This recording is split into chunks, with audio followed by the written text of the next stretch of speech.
Hey guys, I am now a year into my life in this country and I'm gonna share some of my thoughts with you today, so let's get into it. The next thing that a lot of people ask me about, including off of camera as well, is Icelandic. Now, Icelandic is known as being a really hard language to learn, and I can confirm that. I am hugely into languages, but I do tend to pick them up quite quickly. Kind of mannerisms and asking people polite questions and how to order things, that kind of thing. So I have previously lived in Japan. I learned a lot of Japanese. I had a lot of fun learning it. I felt very encouraged and I felt like it was a really easy language to learn because it was much easier for me to listen into the sounds and be able to create the sounds, to actually make words and pronounce things. I probably didn't sound like I was pronouncing things accurately, but people were very encouraging and supportive. It was really fun then. I've also lived in India and have learned a couple of different Indian languages, or I should say a little bit of Indian languages. And so we would learn daft phrases that we could say to each other and kind of call each other sisters and brothers and uncles and add on local phrases to them. So that it was really, really fun, and it was great to actually kind of take that step further into the culture and feel like you were a little bit more integrated as well.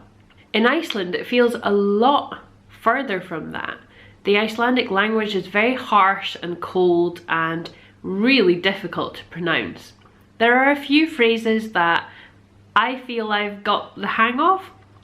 Some people it's okay with, some people it's not.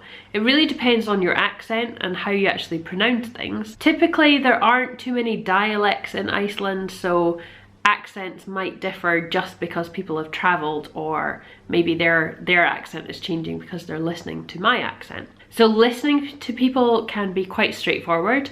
I can kind of pick up the general gist of the conversation, but actually joining in and being able to pronounce something that might be accurate and they'd understand is really difficult.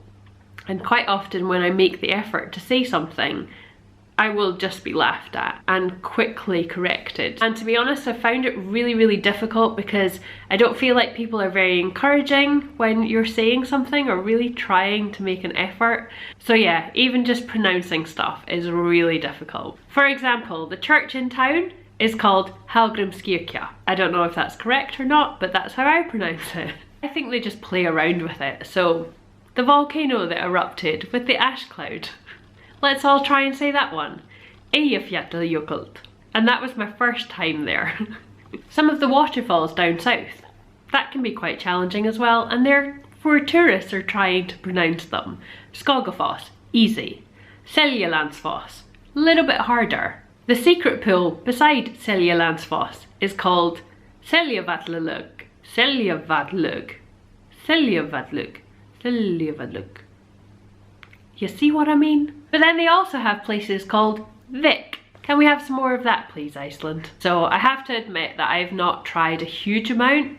I did the beginner's course in Icelandic, I finished it, I got the certificate. It didn't feel like I really learned a huge amount for it, and I'm really sorry if the teachers are maybe watching this. Sometimes Ingmar will say a few things in Icelandic to me, and sometimes I'll just say random lines to him and kind of try and remind myself of what I did learn. Ingmar and I have talked about Icelandic and the use of Icelandic and how important it's going to be in our lives. And we've basically decided that if we are blessed with children, that I will learn it then. I don't know how realistic that's going to be, but people here tend to speak English. They speak very good English.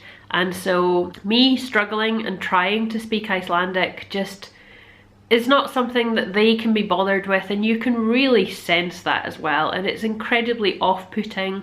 Roller derby I think is going to be the best way for me to pick up any more Icelandic and practice what I already know, because sitting in a class, it doesn't seem to be the way for me. I tend to learn languages just by picking them up when I'm kind of living life. So feel free to hit subscribe so that you don't miss out on any of the other videos. Subscribing to this channel is free, so make sure that you are joining in the adventure. Thanks very much for watching. Please make sure you're following me on all of the social medias, and I will see you in the next video.